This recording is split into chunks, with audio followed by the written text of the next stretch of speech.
What's up, y'all? Welcome to the Sam the Beard Guy channel. So today we're going to be talking about 5 simple things that you can practice that make you a better piano player.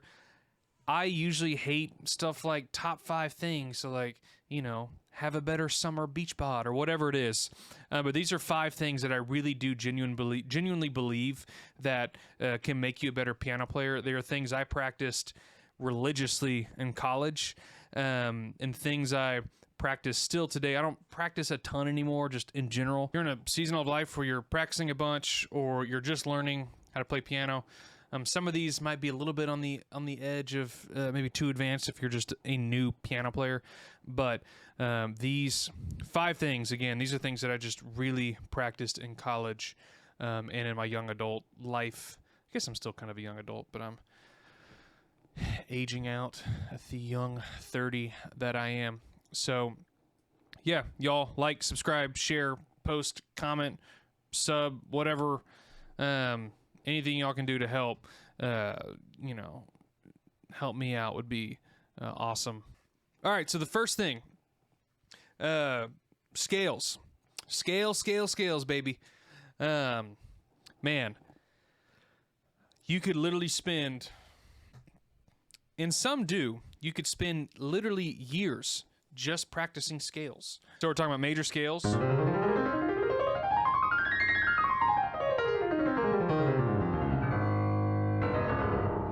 Right? It's an A flat major scale. So a lot of people will just either do one hand, just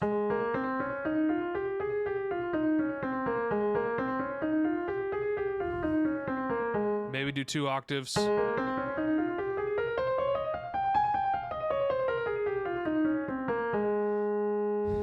But I spent tons of time growing up doing 2-handed 4-octave scales. So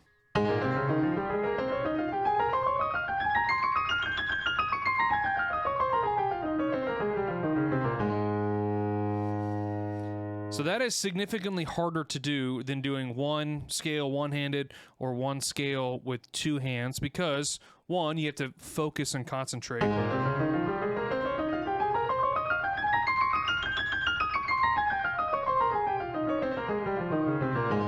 I even messed up a little bit there.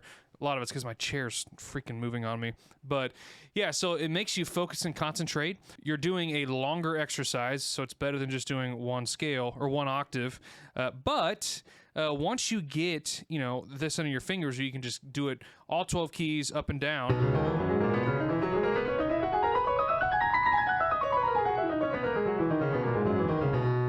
Once you get all 12 keys down with just the octaves, then you can do them in tenths and sixths.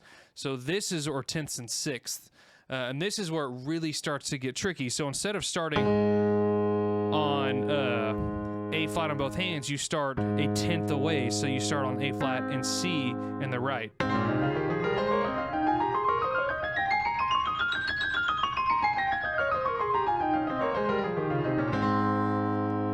Yeah, that's a lot harder.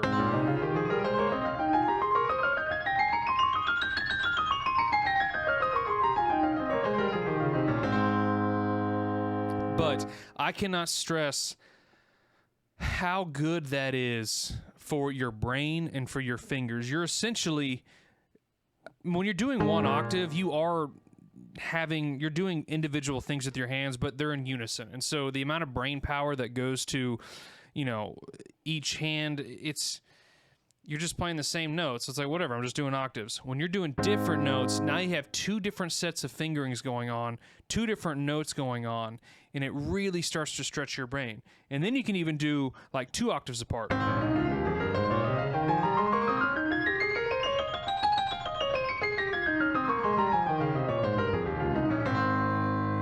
That's not that much harder or different, but it's just different. So you're stretching your hands out.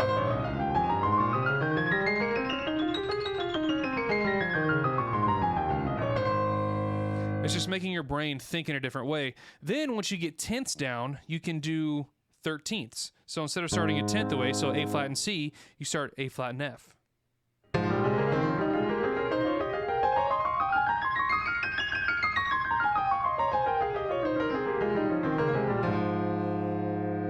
they don't resolve in a pretty way because they resolve here. That to me is a lot harder than the tenths.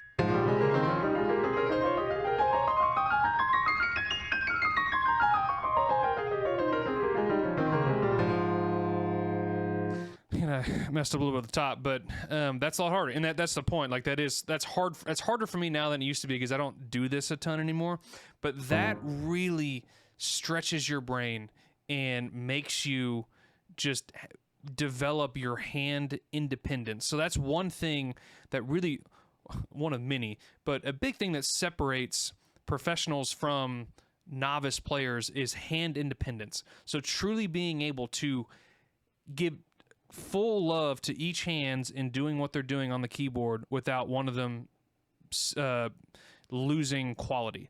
And so that is really, really good. It's also building technique. So just even the ability to roll under or roll over on the way down, like that is good for your fingers to just teach them how to do that. So if you are learning and you're not including scales in your regiment, that's a big freaking miss.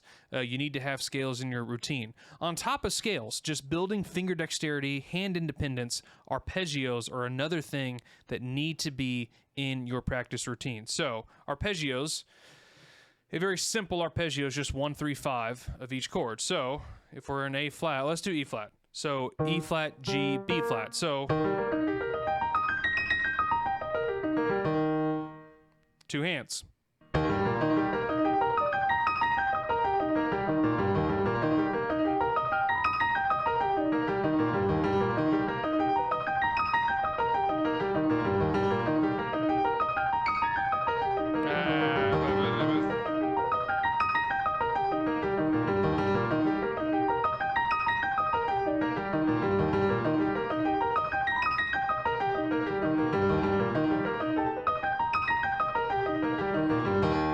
Man, I need to do those some more in my practicing. That's hard.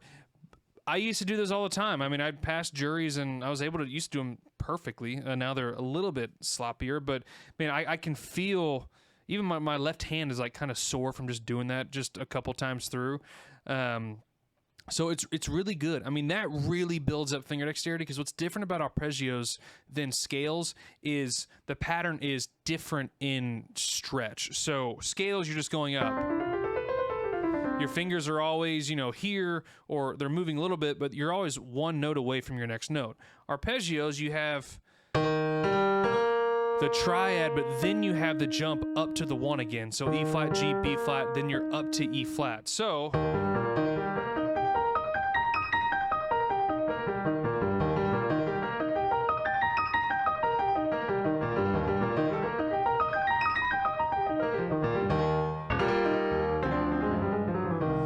yeah, so it's easier in my right hand.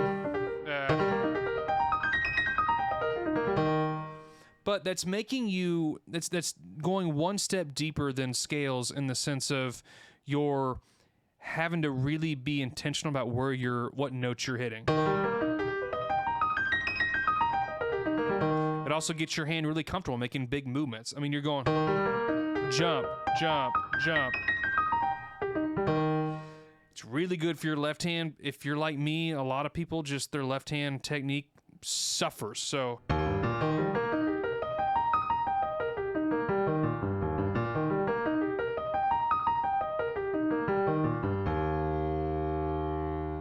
that's hard. I need to do that some more because that's stretching me in a way I haven't stretched in a while. So yeah, and then you can do those in tenths.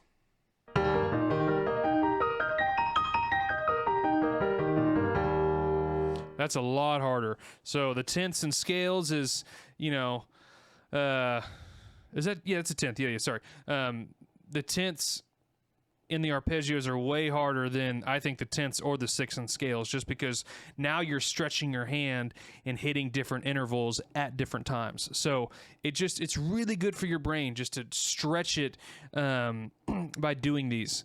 They're hard at first, they're frustrating at first, but you get the technique, you get the hand independence, you get the theory. You're learning theory, learning scales, learning arpeggios, and being able to do them.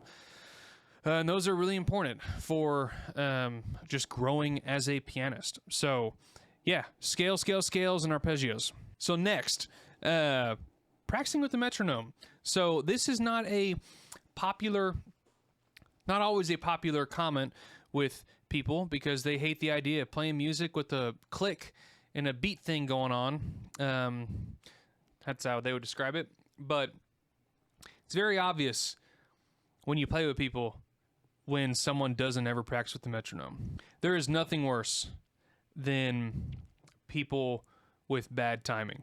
I know that practicing with the metronome with the clicky thing going on is not fun all the time, but it is good for your overall health as a piano player. And by health, I mean just how good you are, how skilled you are. So there's multiple ways to practice with the metronome. One of them is just have them on the quarter note. So here's the quarter note.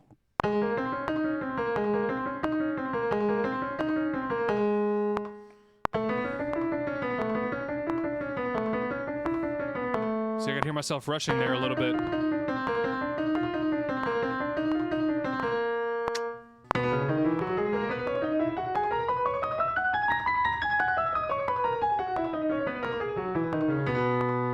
See, I'm a little sloppy there because that's a little bit slower than what I kind of want to play at.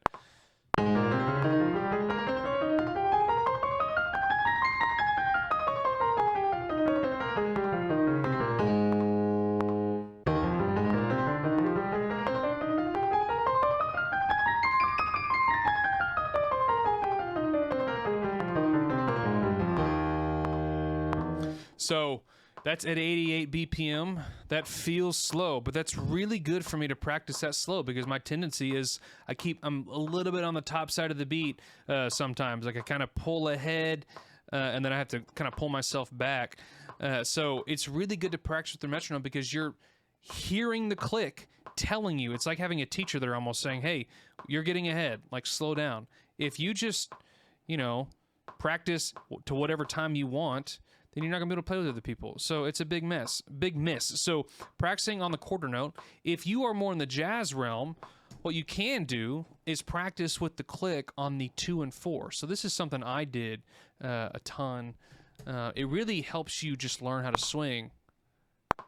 1, 2, 3, 4. 1, 2, 3.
So that just really helps you just sit kind of in the pocket. And then you can take it a little bit faster. So let me double that.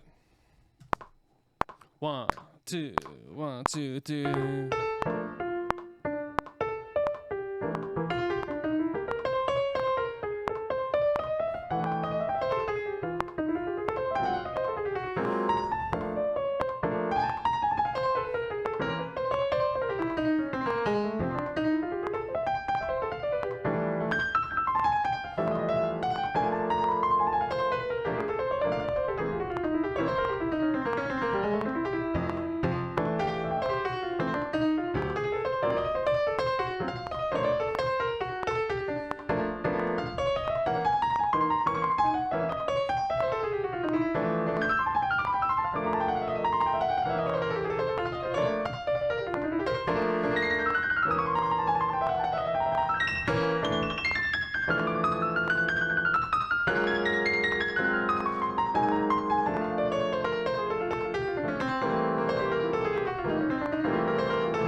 Yeah, so practicing on the metronome, just on the 2 and 4, is really good, just to help you kind of get that like swing thing, that swing feel. Yeah, and also doing that with scales. I know I already said that, but just doing that with scales, doing that with arpeggios is really good. So the next thing, this one's a little bit more advanced, but practicing diminished scales. So there are, for the sake of this lesson, we'll talk about 2 diminished scales. One of them I don't think you would technically call a diminished scale, but they're scales that you would play on 5 chords.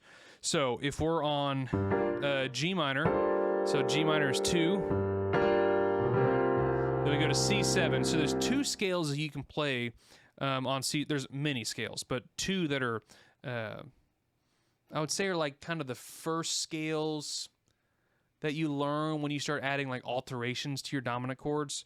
But so on C7, there's 2 different scales that you can practice. One of them is what we call the half-whole scale, half-whole diminished. There are other names, I think, for it, but half-whole diminished is what I call it, which is basically every other note is half whole, half whole, half step, whole step, half step, whole step. So on a G7 scale or a C7 scale, you have C, C sharp, D sharp. That's a whole step. Then E half step. Then F sharp whole step. G half step. A whole step. B flat half step. C.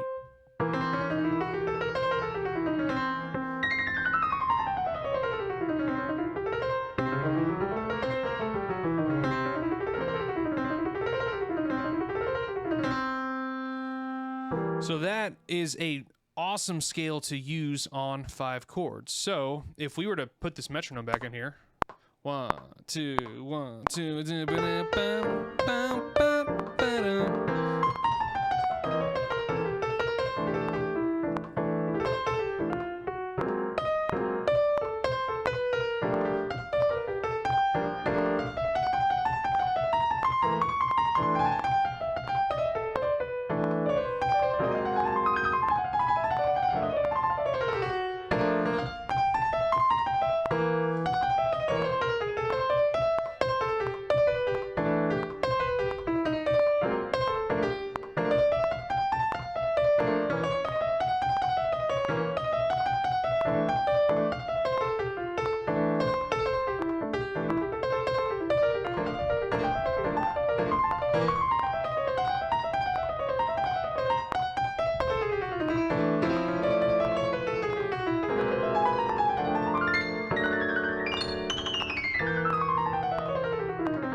yeah, so that is a perfect scale to learn. So it's basically giving you, so C sharp is flat 9, then sharp 9, which is your D sharp, 3, sharp 11, which is your F sharp, 5, 6, or 13, flat 7, which is your dominant 7, then tonic. So yeah, so that's half step, whole step, half step, whole step, half step, whole step, half step, whole step. That is a great scale to learn. There's another scale that we call the fully altered scale.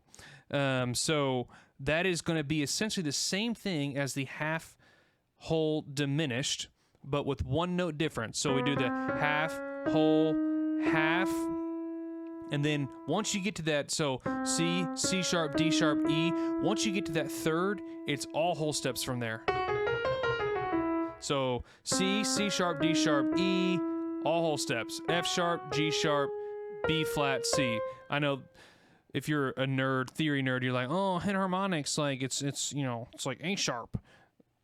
When you get into like jazz alterations, you just call things what you can. So yeah, so fully altered.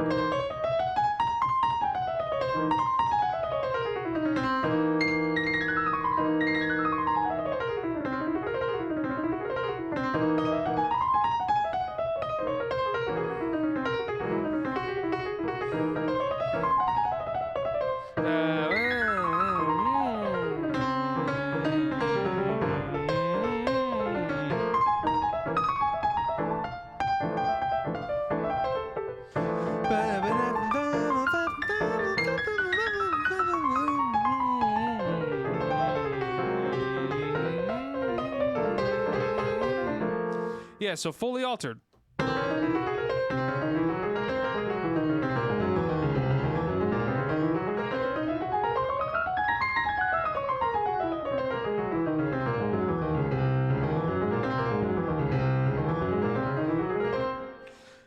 one easy way to remember the notes in a fully altered scale is, so we have a C fully altered. This is getting a little heady, but C fully altered, which is C, C sharp, D sharp, E, F sharp, G sharp, A sharp, or B flat, C. If we were to think of a B scale, and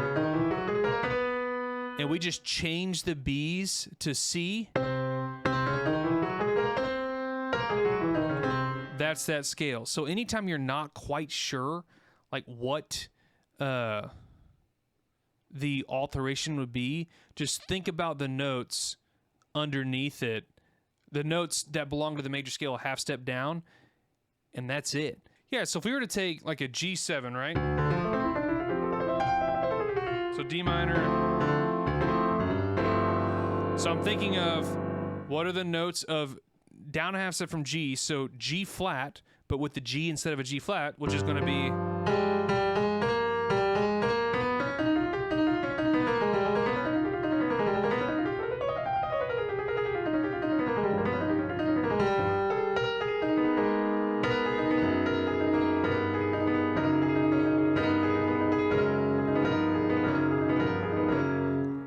So that's like a quick fix to learn the notes, but it's a lot easier just to do half step, whole step, half step, all whole notes from there on out.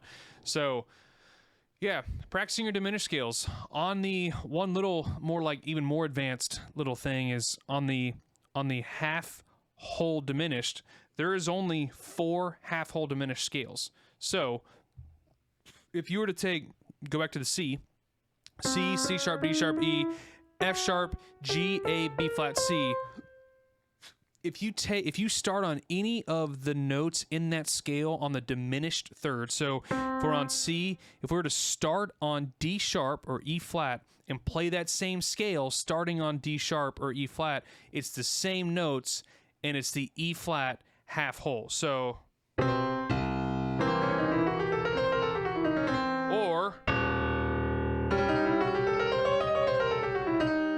or F sharp, or A.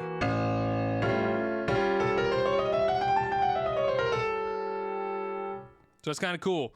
You only have to learn 4 scales, or 3 scales, and then you know them all just starting on different notes. So yeah, that's a trick to learn your diminished scales, or your half whole diminished scales quick. All right, the next thing, playing songs in different keys. So I think it's super important to, when you learn a song in one key, to also try playing it in a different key. So let's think. Let's do A Train, right? So we know the...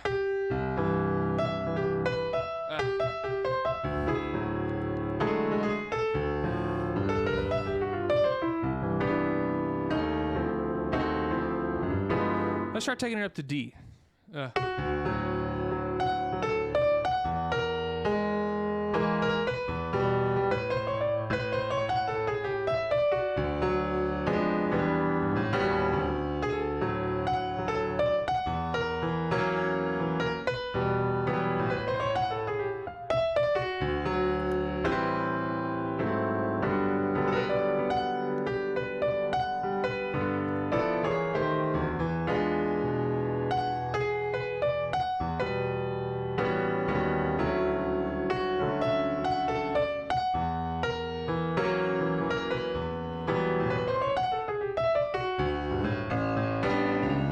Yeah, so that I never played A Train in D. It's actually funny that A Train's not an A. I don't know the story behind the title, but yeah. So what that forces you to do, we have a bad habit of learning songs by chord name. So we learn A Train as going, oh yeah, it's C, and then it's to D, and then it's to D minor, and then it's to G7, C, and then it's G minor 7 to C7 to F. Walk down dominance to D7, then 2-5-1 into C, then, you know, D7, sharp 11, then D, you know, then, you know, a little ladybird ending, whatever. But, and that's okay sometimes, but it's really helpful to learn songs in terms of numbers. So instead of going, hey, it's C, we go, hey, it's 1. So 1, 2, sharp 11, then 2 minor, 5, 1, like passing diminished down, and then so going to the bridge, it's minor 5, then 5, or like, you know, a little tritone there, then 4 major 7, then walking dominant down, then 2 major 7 or 2 dominant 7 to 2 minor 7, 1 major 7, 2 dominant 7, sharp 11, minor 7, 5, right? So it's really helpful to learn songs that way. And as you start to learn songs in different keys, train yourself to talk in numbers instead of just thinking, these are the chords I learned. That makes you a better piano player because, one, you're more equipped to go on gigs, but also you're just stretching your brain and showing it new things when it comes to music. So, I mean, if you were like well-versed in playing Take the A Train in G flat, I mean, you're learning a lot more than other people. So, yeah, pick up songs, play them different keys. I mean, there were songs, especially when I was in college, like I would, you know, play them on all 12 keys, and it would take forever, but I was stretching my brain, and it was helpful. So, yeah, do that. The last thing, number 5.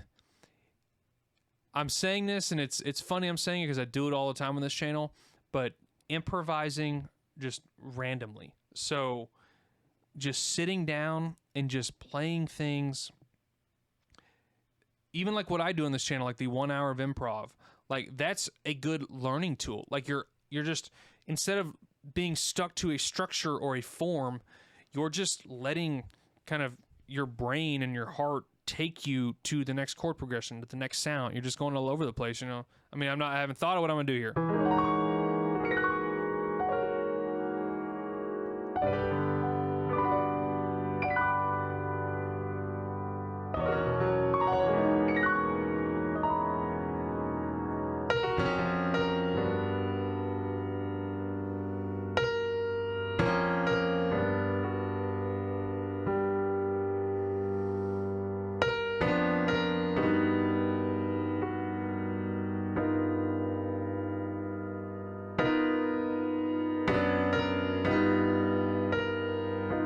So I'm just exploring a sound here.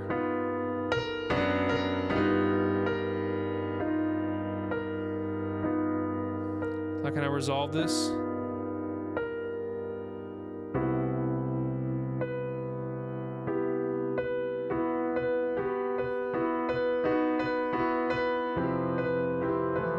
Again, so there's no form, there's no structure what I just did. I'm just thinking about, oh, here's some tension and release. Here's big tension. Here's voice leading. And that just stretches your brain, makes you just think differently. So, yeah, that's a short point, but I think it's really helpful to do.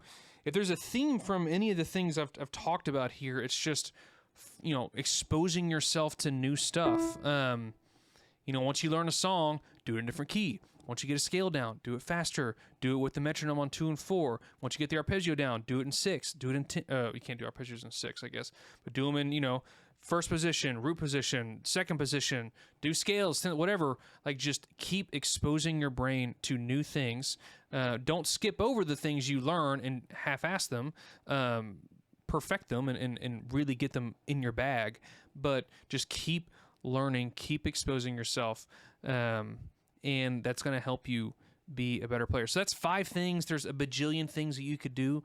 If you want to see more, like, let me know below. But that's just 5 things. I was sitting around today thinking about it. I was like, that's like a solid, meaty 5 things that can really maybe help some people just kind of take their piano playing to the next level. So, yeah, Sam the Beer Guy channel. Thank y'all for the support so far. Thank you for watching, following, subscribing, whatever y'all are doing. I truly appreciate it. Comment below if you want to see more, another 5 things or 10 things or 37 things or whatever it is. And, yeah, we'll go from there. All right, y'all. Have a good one.